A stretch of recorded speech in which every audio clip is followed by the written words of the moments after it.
Viral gegara keluarga tak bisa makan seorang ayah di Cimahi lapor polisi.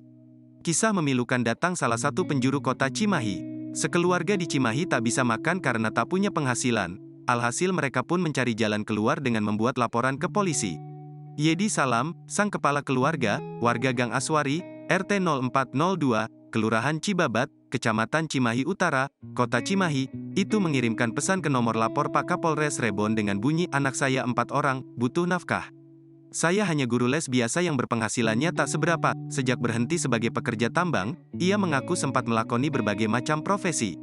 Namun tak dijelaskan secara pasti profesi apa saja yang pernah dilakoninya. Lantaran tak ada pemasukan, istrinya yang bekerja sebagai guru les SD terpaksa melakoni profesi sebagai buruh cuci. Terlebih, kontrakan yang ditinggali anak dan istrinya sudah menunggak 3 bulan. Keluhan yang disampaikan istrinya, ditindaklanjuti oleh pihak kepolisian. Kapolres Cimahi AKBP Aldi Subartono datang langsung ke kediaman Yedi membawa sembako.